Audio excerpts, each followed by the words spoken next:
مسلمان بشری تقاضوں کی وجہ سے کئی دفعہ بہت ساری غلطیاں کر بیٹھتا ہے، بہت سارے گناہ ہم سے ہو جاتے ہیں، پھر اللہ فضل فرماتا ہے اور دلوں میں احساس پیدا ہوتا ہے اور اللہ تعالیٰ بندہ مومن کو توبہ کی توفیق عطا کرتا ہے۔ اب یہ کہ توبہ کسی شخص نے کی، اللہ کے حضور وہ رجوع لایا، اس نے ارادہ کیا کہ اب وہ اپنے مالک کا فرما بردار بن کر وقت گزارے گا، نافرمانیوں سے اللہ تبارک و تعالیٰ کی بارگاہ کی جتنی بھی اس سے نافرمانی ہوئی ہے اس سے وہ سچے دل سے تائب ہوگا، تو اس کے لیے وہ کیا کرے؟ اگر یہ ویڈیو آپ کو اچھی لگی ہے تو آپ کائنڈلی ریئلٹی سپیک کو سبسکرائب کریں، ویڈیو کو لائک کریں اور کمنٹ میں جزاک اللہ لکھیں تاکہ ہمیں اس طرح کے موٹیویشن ملتے رہیں اور ہم آپ کو اس طرح کی ویڈیو شیئر کرتے رہیں۔ جزاک اللہ خیر۔ جتنی بھی اس سے نافرمانی ہوئی ہے اس سے وہ سچے دل سے تائب ہوگا، تو اس کے لیے وہ کیا کرے؟ توبہ کے بعد کیا شرائط ہیں اور کیا ضروریات ہیں جس کے بعد وہ سمجھے کہ اب میں اس رستے کا مسافر بن گیا ہوں جو رستہ اللہ کی رضا کا رستہ ہے، حضور علیہ الصلوۃ والسلام کی اتباع اور پیروی کا رستہ ہے، وہ رستہ ہے جو جہنم سے بچا کے جنت کی طرف لے کر کے جائے گا۔ تو قرآن مجید نے سورہ نساء کے اندر توبہ کرنے والوں کی بابت ارشاد فرمایا کہ توبہ کرنے کے بعد والی زندگی کیسی ہو، توبہ کی شرائط کیا ہے، توبہ کن بنیادوں پر ہے۔ کیا خالی توبہ توبہ پکار لینے سے، شب برات کی رات رو لینے سے، شب قدر کی رات آنسو بہا لینے سے اور اللہ کی بارگاہ میں 2 نفل ادا کر لینے سے توبہ مکمل ہو گئی؟ تو قرآن مجید نے یہاں توبہ کا ذکر فرمایا، اگرچہ پیچھے جو آیات ہیں اس میں تذکرہ منافقین کا ہو رہا ہے کہ منافق جہنم کے سب سے نچلے طبقے میں ہوں گے، لیکن فرمایا اگر وہ توبہ کر لیں تو توبہ کے بعد کیا کریں؟ فرمایا الا الذین تابوا، مگر وہ لوگ جو توبہ کر لیں، وَأَصْلَحُوا، اور پھر سنور جائیں، پھر اپنے آپ کو درست کریں، پھر اپنی تربیت کریں، پھر اپنی اصلاح کریں۔ اور کیسے کریں؟ وَاعْتَصَمُوا بِاللَّهِ، اللہ کی رسی کو مضبوطی سے تھام لیں، اللہ کے ساتھ جڑ جائیں، رب رسول سے رشتہ مضبوط کر لیں۔ اور اس مضبوطی کا رنگ کیا ہوگا؟ فرمایا وَأَخْلَصُوا دِينَهُمْ لِلَّهِ، اپنا دین خالص اللہ کے لیے کرنا، اس میں لوگوں کو دکھانے کا، اس میں دنیا داروں کو راضی کرنے کا، اس میں تصنع کا، بناوٹ کا کوئی شائبہ نہ ہو۔ وَأَخْلَصُوا، خالص کر لیں اپنا دین، کس کے لیے؟ للہ، اللہ کے لیے اپنا دین خالص کر لیں۔ یہ شرائط بتائی جا رہی ہے، توبہ کے بعد کی زندگی بتائی جا رہی ہے۔ ایک توبہ کریں، پھر اپنی اصلاح کریں، اپنی تربیت کریں، اپنے اندر سے کمزوریاں دور کریں۔ وَاعْتَصَمُوا بِاللَّهِ، اللہ کی رسی کو مضبوطی سے تھام لیں۔ اور پھر ارشاد فرمایا کہ وَأَخْلَصُوا دِينَهُمْ لِلَّهِ، اپنا دین خالص کریں اللہ کے لیے۔ جو بھی کام کریں، تھوڑا کریں، زیادہ کریں، کم کریں، کثیر کریں، محض رضا الہی کے لیے کریں، اس میں یہ دنیا داری کا شائبہ نہ ہو۔ میں کیسے آپ فرض کروں کہ بہت سارے دینی کام بھی لوگ دنیا داری کے لیے کرتے ہیں، بہت ساری محفلیں، مجالس بھی اپنا نام اونچا کرنے کے لیے ہوتے ہیں، بہت سارے کاموں سے مقصود یہ ہوتا ہے کہ چلو اس طرح نہیں تو اس طرح ہی میرا قد اونچا ہو جائے گا۔ وَأَخْلَصُوا دِينَهُمْ لِلَّهِ، خالص ہو جاؤ، خالص ہو جاؤ۔ نبی کریم صلی اللہ تعالی علیہ وسلم نے فرمایا تو مخلص ہو جا، تیرا تھوڑا عمل ہی تجھے کفایت کر جائے گا، تھوڑا عمل ہی زیادہ ہو جائے گا، اللہ تعالیٰ فضل کر دے گا، پر شرط یہ ہے کہ تو مخلص ہو، خالص ہو جا۔ فرمایا جب یہ چیزیں تیرے اندر پیدا ہو جائیں گی فَأُولَٰئِکَ مَعَ الْمُؤْمِنِينَ، تو پھر اللہ تعالیٰ انہیں مومنوں کے ساتھ شامل فرما لے۔ میں کہہ چکا ہوں بات تو پیچھے منافقین کی ہو رہی ہے، لیکن یہاں صوفیاء نے باریک نقطہ بیان کیا۔ فرمایا جب تو توبہ کرے گا، جب تو اپنی اصلاح کرے گا، جب تو اللہ کی رسی مضبوطی سے تھام لے گا، جب تو اپنا دین اللہ کے لیے خالص کر لے گا، پھر اللہ تجھے اپنے کامل بندوں میں شامل فرما لے، پھر تو کاملین میں آ جائے گا۔ مومن جو کامل ہوتے ہیں ان کی صفوں میں اللہ تجھے کھڑا کرے گا، وَسَوْفَ يُؤْتِ اللَّهُ الْمُؤْمِنِينَ أَجْرًا عَظِيمًا، اور فرمایا ان قریب اللہ مومنوں کو بڑا ہی اجر عطا فرمانے والا ہے. کہ جن بندوں میں تمہیں شامل کیا جائے گا ان قریب تم دیکھو گے اللہ انہیں بڑا اجر عطا کرنے والا ہے. اور جو اگلی آیت ہے نا، دل میں ہو دھڑکن، دل مردہ نہ ہو، ضمیر زندہ ہو، تو یہ جو اگلی آیت ہے نا قرآن مجید کی سورہ نساء کی اور 5ویں پارے کی آخری آیت، یہ عجیب اللہ کے انداز کریمانہ کا پتہ دیتی ہے. یہ بڑے انوکھے انداز میں بندہ مومن سے خطاب کرتی ہے. یہ بڑے انوکھے انداز سے کافر کو منافق کو بھی سمجھاتی ہے. یہ کس طرح کھول کر ایک نیا رنگ قرآن مجید اپنے پڑھنے سننے سمجھنے والوں کے دلوں میں پیدا کرتا ہے. اللہ کریم نے ارشاد فرمایا ما یفعل اللہ بعذابکم، فرمایا اللہ تمہیں عذاب دے کے کیا کرے گا. اللہ تمہیں عذاب دے کے قربان جائے. مالک چاہتا نہیں کہ اللہ تمہیں عذاب دے کے کیا کرے گا. ان شکرتم و آمنتم، اگر تم شکر ادا کرو اور ایمان لے آؤ، اگر تم شکر گزار بندے بن جاؤ، مومن بندے بن جاؤ، تو اللہ تمہیں عذاب دے کے کیا کرے گا. رب تمہیں عذاب دینا چاہتا نہیں ہے، وہ کرم کرنا چاہتا ہے، وہ عطائیں کرنا چاہتا ہے. دو ہی مطالبے ہیں، ایک یہ کہ اس کے شکر گزار بنو، اور ایک یہ کہ مومن کامل بنو. کامل ایمان ہو اور مزاج شکر والا ہو تو رب کہتا ہے اللہ تمہیں عذاب دے کے کیا کرے. اس کی رضا نہیں ہے کہ تم چھلانگے لگاتے ہو عذاب کی طرف بڑھتے ہو. پوچھ لے ویسے دائیں بائیں کسی سے، پوچھ لے ویسے اپنے آپ سے کہ دل شاکر ہے، اللہ کی رضا پہ راضی ہے. جہاں مالک نے رکھا ہوا ہے وہاں لوگ خوش ہیں. ہمارے مزاجوں سے تو حال میں مزید کی طلب ہی نہیں جاتی. یہ کوئی نہیں، وہ کوئی نہیں، یہاں پریشانی، وہاں دکھ، یہاں آزمائش، ہر وقت کے شکوے، ہر وقت کی پریشانیاں، ہر وقت کی آزمائشیں ہم نے اوڑھ رکھی.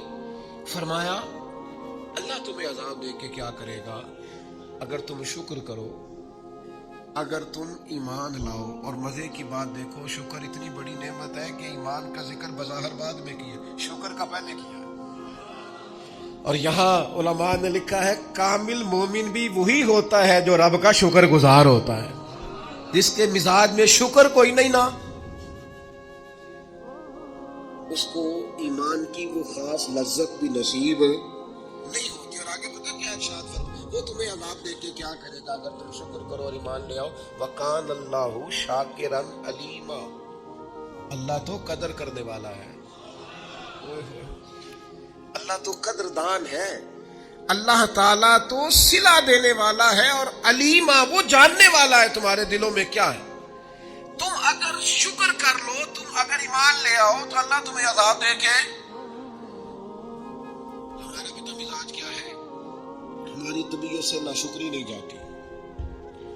ہمارے مزاجوں میں ایک بات پیدا ہو گئی ہے کہ میں دکھی ہوں، فلانا مجھ سے بڑا اچھا ہے.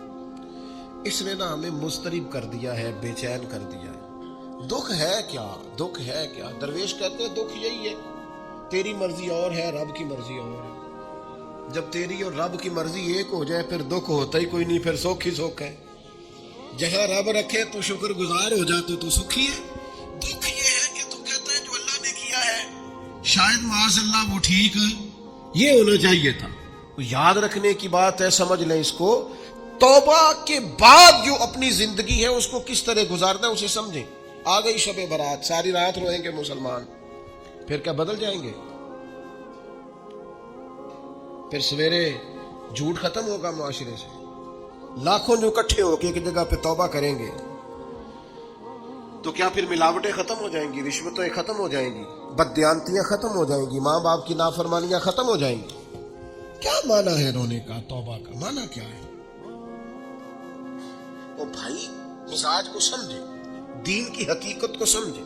توبہ جب آپ کریں گے تو اس کے لیے ضروریات کیا ہے؟ سب سے پہلی بات تو یہ ہے کہ توبہ کرنے کے لیے ندامت کی ضرورت ہوتی ہے.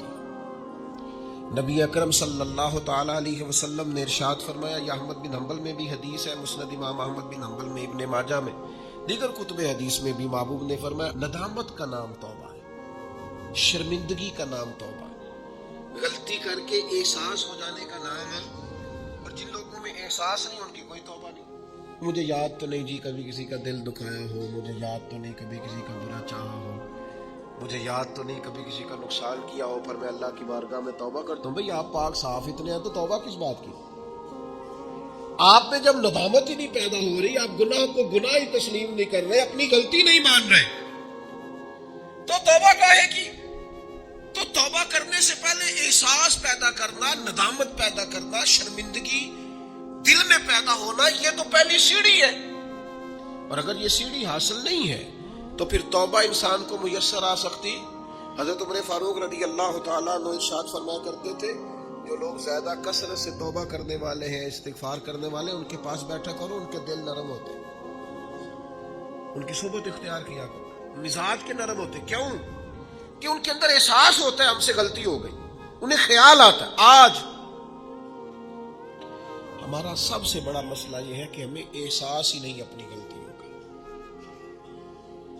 مومن کی شان یہ ہے کہ وہ رائی کے دانے کے برابر کبھی غلطی کرے تو اسے پہاڑ محسوس ہوتی ہے، وہ مجھ سے تو بڑا گناہ ہو گیا۔ اور منافق کی علامت یہ ہوتی ہے کہ پہاڑ کے برابر گناہ کرتا ہے تو رائی سمجھتا ہے کہ کچھ بھی نہیں، ساری دنیا نہیں کرتی، پھر کیا ہو گیا؟ ہو جاتا ہے انسان نہیں۔ مومن ڈرتا ہے، احساس ندامت ہر وقت اسے بے چین رکھتا ہے۔ اللہ کے بندے ہمیشہ ندامت کے ساتھ رہتے، دلوں میں احساس تو پیدا کرے، طبیعت تو ہو یار کہ مجھ سے غلطی ہوئی ہے۔ سیدہ عائشہ صدیقہ فرماتی ہے، حضور نے فرمایا جو بندہ اعتراف کرتا ہے نا مالک مجھ سے غلطی ہو گئی، اعتراف گناہ کر کے معافی مانگتا ہے، تاب اللہ علیہ، اللہ اس کی توبہ کو قبول فرما لیتا ہے۔ اعتراف ہی نہیں، ہم نے جرم کی کوئی نہیں، ہمارے اندر کوئی غلطی ہے ہی نہیں سرے سے۔ جب ہم یہ ماننے کو تیار نہیں تو پھر مجھے بتائیے مانا کیا ہوا؟ اور دوسری بات قرآن نے کہی وَأَصْلَحُوا، پھر وہ اپنی اصلاح بھی کرے، پھر گناہ چھوڑ دے جس سے توبہ کی، پھر دوبارہ اس خطا کے پاس نہ جائے، پکا ارادہ تو کرے کہ آج کے بعد دوبارہ یہ جرم نہیں کرنا، لیکن توبہ بھی خوب کی، شب برات کی ساری رات روئے، عمرہ بھی بہت کثرت سے کیا، وہاں جا کے بھی بڑی معافیاں مانگی، لیکن واپس آ کے وہ گناہ چھوڑا ہی نہیں۔ وہ جس غلطی کی توبہ کی تھی اس کی اصلاح ہی نہیں کی، اپنے آپ کو بدلا ہی نہیں۔ تو بھائی بچہ چھٹیاں کر کے آتا ہے، استاد کہتا ہے میں تمہیں کلاس میں نہیں رکھوں گا، یہاں سے نکل جاؤ، تو وہ طالب علم کہتا ہے کہ استاد جی آئندہ چھٹی نہیں کروں گا، آئندہ چھٹی مجھے معاف کر دے، میں آئندہ غیر حاضری۔ یہ کیا ہے؟ یہ اس کی توبہ ہے۔ اگر وہ کہے کہ جناب آپ معاف بھی کر دیں پر اگلے ہفتے 2 چھٹیاں میں نے دوبارہ بھی کر دی ہیں تو استاد رکھ لے گا، تو اسے کہیں گے تو فارغ ہے۔ وہ یقین دلاتا ہے، پھر اپنی اماں سے سفارش کراتا ہے، فون کراتا ہے، ابا جی کا فون کراتا ہے، گھر سے وہ کسی سفارشی کو لاتا ہے، کہتا ہے جناب یہ مہربانی کریں، یہ میں ان کو ساتھ لایا ہوں، میں آئندہ چھٹی غلطی ہو گئی، بھول گیا تھا۔ وہ بار بار کہتا ہے جی آج کے بعد ہوا تو جو مرضی کر لیجئے گا، آج کے بعد اگر غلطی ہوئی تو پھر آپ جو مرضی فیصلہ کیجئے گا۔ یہ غلطی آئندہ نہ کرنے کا ارادہ توبہ ہے، لیکن ساری رات شب برات پہ رو کے سویرے ہی دکان کھولتے پہلا جھوٹ بول دینا اور کہنا میں توبہ کر کے آیا ہوں۔ حضرت ذوالنون مصری رحمت اللہ تعالی علیہ فرماتے ہیں گناہ سے باز آئے بغیر توبہ کرنا جھوٹے لوگوں کا طریقہ ہے، یہ رب سے بھی جھوٹ بول کے آ رہا تھا، اس کا پورا ارادہ نہیں تھا توبہ کا، اس لیے کہ گناہ چھوڑنے کا ارادہ ہی نہیں، باز آنے کا پروگرام ہی نہیں، اس کا استغفار، اس کی توبہ، یہ جملے تھے، یہ لفظ تھے، یہ زبان کی ادائیگی، قلب اور روح کے ساتھ اس نے توبہ نہیں کی۔ میرے بھائیوں وقت ہمیں میسر آ رہا ہے، ارادہ کرے نا خطائیں چھوڑنے کا۔ اب کتنی دیر تک بہت سارے حالات بدل گئے، عمریں بڑھ گئی، بات آگے نکل گئی۔ امام غزالی فرماتے ہیں جس کی عمر 40 سال ہو گئی اور ابھی بھی وہ گناہ سے باز نہیں آیا، اس کا مطلب یہ ہے کہ وہ اپنے لیے جہنم کا فیصلہ کر چکا ہے، باز اس نے ارادہ کر لیا ہے کہ جانا ہی گویا دوزخ میں، اللہ کی نافرمانی پر کمر بستہ ہو گیا۔ تو دوسری شرط یہ ہے کہ ارادہ کیا جائے کہ میں آج کے بعد یہ والا عمل نہیں کروں گا، اور میں نے چھوٹے بچوں کو جو بھی 15-18 سال کی عمر میں ہوتے ہیں، میں نے انہیں دیکھا ہے کہ وہ اساتذہ کو اور والدین کو کیسے مناتے ہیں، وہ اپنے بڑوں کو کیسے مناتے ہیں، وہ کیسے یقین دلاتے ہیں، کہتے ہیں آج کے بعد دوبارہ آپ مجھے یہ غلطی کرتے تو محسوس ہوتا ہے. پھر ان پر بڑے سخت ترین اساتذہ کو بھی رحم آتا ہے، کہتے ہیں یار کہہ تو رہا ہے، آخر بچہ ہے، چلو بھول گیا تھا، رکھ لو، خیال آ جاتا ہے. تو جب تک یہ کیفیت پیدا نہیں ہوتی اتنی دیر تک شب برات کی شام ہاتھ اٹھانے کا مقصد سمجھ میں نہیں آتا، دعا مانگنے کا مقصد سمجھ میں آپ نے پختہ ارادہ ہی نہیں کیا. ابھی تیسری بات توبہ کے مسئلے میں ہمارے علماء نے یہ لکھی ہے کہ گناہ جس طرح لوگ ڈٹ کے کرتے ہیں اور ڈٹائی سے کرتے ہیں، توبہ والے معاملے میں بندے کو ذرا ڈٹنا چاہیے، کچھ دن اسے پریکٹس تو کرنی چاہیے، جدوجہد تو کرنی چاہیے، کوشش تو کرنی چاہیے. اللہ کہتے ہیں تو ہمت کر، اللہ تیری مدد فرمائے. ان الذین قالوا ربنا اللہ ثم استقاموا تتنزل علیہم الملائکہ، جو کہے گا اللہ میرا رب ہے پھر ڈٹ جائے گا، اس کی مدد کے لیے اللہ فرشتے بھی نازل فرما دے گا. استقامت کا تھوڑا مزاج ہو، تھوڑی طبیعت ہو کہ ہم نے استقامت اختیار کرنی ہے، ڈٹنا ہے. تھوڑا توبہ کے بعد تھوڑا ارادہ کرنا ہے کہ یار نہیں، اب میں نے اس طرف نہیں جانا، اب میرا ارادہ بدل گیا، اب میں نے یہ کام. ایک صحابی تھے تو فرماتے ہیں کہ میں توبہ کرنے سے پہلے ایک خاتون کے ہاں آیا جایا کرتا تھا، پھر اللہ نے مجھے توفیق دی، میں توبہ کر گیا اور کلمہ پڑھ گیا، اور جب میں حضور کی بارگاہ سے ہو کے واپس آ رہا تھا تو وہ رستے میں مجھے آوازیں دے رہی تھی، لیکن جب میں نظریں جھکا کے اس کے پاس سے گزر گیا تو مجھے کہنے لگی تم وہی نہیں ہو. تو میں نے کہا نہیں، اب تو میں توبہ کر کے آیا، اب تو میں اللہ کا بندہ بن گیا. حضرت حبیب اجمی رحمۃ اللہ تعالی علیہ، اللہ نے مجھے توفیق دی، میں ان کے مزار پہ بھی حاضر ہوا. بغداد معلیٰ میں ان کا مزار ہے، اور میں ان کے نا قبر کی پیروں کی جانب کھڑے ہو کے نا تو ان کے کچھ اقوال ان کو سنا رہا تھا، ان کے کچھ اقوال ان کو سنا رہا تھا. حضرت حبیب اجمی رحمۃ اللہ علیہ سود کا کام کرتے تھے.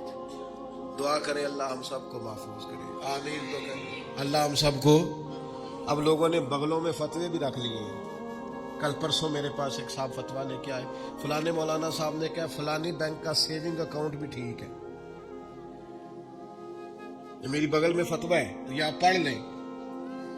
میں کیا تم نے پوچھنا ہے کہ تیرے کو فتویٰ جو ہے، ایک بندے کو فتویٰ مل گیا ہے اور اس نے پکڑا ہوا ہے، بغل میں ہے، میرے پاس کیوں آیا ہے؟ کہنے لگا جی آپ کیا کہہ رہے ہیں؟ میں کیا تو تاں ہے، تو مطمئن نہیں مولوی دی گل پہ. اگر تو مطمئن ہوتا تو تصدیق کر دیں. تو یہ جو مطمئن نہیں ہے نا، اس کا مطلب ہے کہ بات کے اندر شک ہے، اس گل چ رولا ہے. تو میں کیا رولے والی گل چنگی، تو میں کیا فتویٰ دوبارہ لپیٹ کے جیب چ پا، تو دا سیونگ اکاؤنٹ ٹھیک ہوندا ہے؟ کہندا جی سمجھ نہیں آئی تاں تے آیا. میں کہا بس ٹھیک ہے، تینوں پھر سمجھ آ گئی ہے. جڑی سمجھ نہیں نہ آئی ہے تو مطلب یہ سمجھ آ گئی، یہ سمجھ لے آپ. چھوڑے، میں کسی کا نام نہیں لیتا، کوئی بات نہیں کرتا. میں آپ کو بخاری کی حدیث سناتا ہوں. نبی پاک علیہ السلام نے فرمایا ایک حلال ہے وہ بھی واضح، ایک حرام ہے وہ بھی واضح ہے، ایک میں شک ہے کہ پتہ نہیں حلال ہے کہ پتہ نہیں حرام ہے. میرے کریم محبوب نے فرمایا تم نے شک والی چیز سے بھی بچنا ہے، شک سے بھی تم نے بچنا ہے. اس لیے کہ مسلمان طیب اور طاہر کا قائل ہوتا ہے، وہ پاکیزہ مزاج ہوتا ہے، پاکیزگی کا قائل ہوتا ہے. بھائیوں یہ بچیں. یہ رزق حرام اتنا نقصان کرتا ہے کہ انسان کا اللہ سے رشتہ کمزور کر دیتا ہے. لقمہ حرام سے پوری پرہیز، پوری زہر کی طرح اس سے پرہیز کریں، تیزاب کی طرح اس سے بچیں، تب جا کے انسان کی روحانی زندگی کچھ آگے بڑھنی شروع ہوتی ہے. توبہ سچی، اخلاص والی، سنورنے والی اور استقامت والی کہ میں نے پھر دوبارہ یہ عمل نہیں کرنا. اور آپ نے بدل جایا کرتی ہے، آپ سے بدل. عادی تھے لوگ شراب کے، پر حضور نے فرمایا حرام ہے، اور پھر دوبارہ کوئی قریب بالکل جن چیزوں کی 100% کوئی منع کرنے والا نہیں تھا ان کو اشاروں سے منع کیا میرے نبی پاک. تو یہ بندہ مومن کی شان ہوتی ہے. پھر وہ اتنے پکے ہوئے کہ دوبارہ ان چیزوں کے قریب تو توبہ کرے، لیکن پھر اس پر ڈٹے. اور تیسری بات یہ ہے کہ اصلاح احوال کرے توبہ کے بعد. اپنی اصلاح کریں، اپنی تربیت کریں، اپنے اوپر توجہ دیں۔ ڈاکٹر 2 قسم کے چارٹ دیتے ہیں مریض کو، ایک یہ کہ یہ چیزیں نہیں کھانی، اور ایک یہ کہ یہ والی آپ نے کھانی، یہ آپ کے لیے۔ وہ کہتے ہیں تم نے تلی چیز نہیں کھانی، تم نے تیزابیت والی نہیں کھانی، آئلی چیزیں نہیں کھانی، اور سلاد ضرور کھانا، پھل کا استعمال ضرور کرنا ہے۔ یہ کیوں بتاتے ہیں کہ اگر آپ کو ساری چیزیں چھوڑ دیں گے تو پھر جسم کے اندر طاقت موجود نہیں رہے گی۔ کچھ آپ کو وہ چھوڑنی ہے جو نقصان دیتی، لیکن وہ کھانی ہے جو جسم کو طاقت ور کر۔ اصلاح احوال کا معنی یہ کہ یہ گناہ چھوڑ دیں اور اس کے ساتھ یہ والی نیکیاں کریں۔ سویرے اٹھ کے نفل پڑھیں، دن میں قرآن مجید پڑھیں، استغفار پڑھیں، درود پاک پڑھیں، غریب کی مدد کریں، ماں باپ کی خدمت کریں، جو آپ کے ذمہ حقوق العباد ہے ان کو صحیح کر کے ادا کریں، اپنی زندگی کے اندر بہتر تبدیلیاں لائیں، اپنے آپ کو بدلیں۔ اور نوجوانوں سے کہوں گا سونا ذرا کم کریں، آرام پسندی اور وجود کی آرام طلبی سے بعد میں آپ ضائع ہو جائیں گے۔ تھوڑی مشقت کریں، تھوڑا کم سونے کا مزاج بنائیں، کم کھانے کا مزاج بنائیں، کم بولنے کا مزاج بنائیں۔ اصلاح احوال کے لیے ضروری ہے کہ ہم تھوڑی سی لذات کو ایک ایک کر کے کم کرنا شروع کریں تاکہ ہماری روحانی زندگی مضبوط ہونے لگے۔ پھر میرے بھائیوں، توبہ کے لیے ایک بڑا لازمی اور بڑا اہم اور بڑا بنیادی نقطہ یہ ہے کہ کچھ کام ایسے ہوتے ہیں جو اس نقطے کے بغیر ہو ہی نہیں سکتے۔ وہ نقطہ کیا ہے؟ وَاعْتَصِمُوا بِاللَّهِ، اللہ کے ساتھ تعلق کو مضبوط کرنا، اللہ کے ساتھ تعلق کو۔ حضرت رابعہ بصریہ فرماتی تھی میرے دل میں خیال، مجھے پتہ چل جاتا ہے کہ میرا رب مجھ سے راضی ہے کہ ناراض۔ نے کہا آپ کو کیسے پتہ چلتا ہے؟ فرمایا جب سویرے مجھے توفیق دیتا ہے نا اٹھ کے مصلی بچھا لوں تو میں سمجھ جاتی ہوں آج بڑا راضی ہے، اور جب میں جاگ بھی رہی ہوں اور پھر بھی میری نماز رہ جائے تو لگتا ہے کہ وہ ناراض ہو گیا ہے۔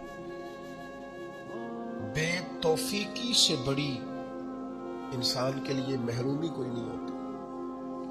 اللہ تعالیٰ جب کسی سے ناراض ہوتا ہے تو بازو کا سرمایہ نہیں چھانتا، سجدوں کی لذت لے جاتا ہے۔ لوگوں کے پاس ہر چیز ہوتی ہے لیکن بندگی کا موقع نہیں ہوتا۔ وَاعْتَصِمُوا بِاللَّهِ، سب کے لیے ٹائم ہو، اور اگر بندے کے پاس سجدہ کرنے کو ٹائم ہی نہ ہو، دیر تک دعا مانگنے کو ٹائم ہی نہ ہو۔ ایک دن بیمار نہیں ہوئی حضرت رابعہ بصریہ تو کہنے لگی مالک تو ناراض تو نہیں ہو گیا؟ تو مجھے بیمار کرتا ہے تو میں تجھے یاد بڑا کرتی ہوں، میرا نفس کمزور پڑ جاتا ہے، گناہ کی طرف نہیں جاتا، میں ذرا بیمار رہتی ہوں تو ٹھیک رہتی ہوں، مہربانی کر تو میرے اوپر وہ سارا بوجھ ڈال جس سے میرا نفس کمزور رہے، اور تیری بات وَاعْتَصِمُوا بِاللَّهِ۔ لمبی لمبی دعائیں مانگا کریں، دیر تک اپنے رب کے حضور حاضر رہا کریں۔ بندوں کو 10-15 منٹ بات سنائیں تو وہ اکتانے لگ جاتے ہیں، وہ کہتے ہیں میں نے سن لیا ہے جو آپ نے کہا، مجھے سمجھ آ گئی، آپ بس کریں۔ آپ وہ کریم ہے، وہ کہتا ہے نہ تمہارے رب کو اونگ آتی ہے نہ نیند آتی ہے، جس وقت بھی دعا مانگو وہ قبول کرتا ہے۔ اپنا تعلق اللہ رسول کے ساتھ مضبوط کریں۔ میں اپنے دوستوں سے اکثر کہتا ہوں ہر چیز کمزور ہو جائے تمہارا مصلی نہیں کمزور ہونا چاہیے۔ یہ شعبان، یہ رمضان، یہ مصلی بچھانے کے مہینے ہیں۔ مصلی، مجھے اہل عرب کی یہ عادت بڑی اچھی لگتی ہے کہ ان کی گاڑیوں میں بھی قرآن مجید موجود ہوتا ہے اور مصلی موجود ہوتا ہے۔ ہر جگہ نماز کا اہتمام، قرآن کا اہتمام، اس کو اپنی زندگی میں لاگو کریں۔ میری آپ سے اپیل رہے گی کہ خدا را اب ہم بس کریں، بڑی ہو گئی دنیا داری، اور یہ جو ہم نے چاروں جانب جال بچھایا ہوا ہے نا، اس کو بھی راضی رکھا ہوا ہے، اس کو بھی راضی رکھا ہوا ہے، اس سے بھی تعلق بنا ہوا ہے، یہ بڑا کمزور جال ہے، 1 منٹ میں ٹوٹ جائے گا۔ لوگ کوئی نہیں لمبا چلتے کسی کے ساتھ، آرزویں بدل جاتی، تعلقات بدل جاتے، کچھ بھی نہیں ہوتا، کوئی نہیں لمبا چلتا۔ میں ایک جگہ بیان کرنے کے لیے گیا تو میں رو پڑا،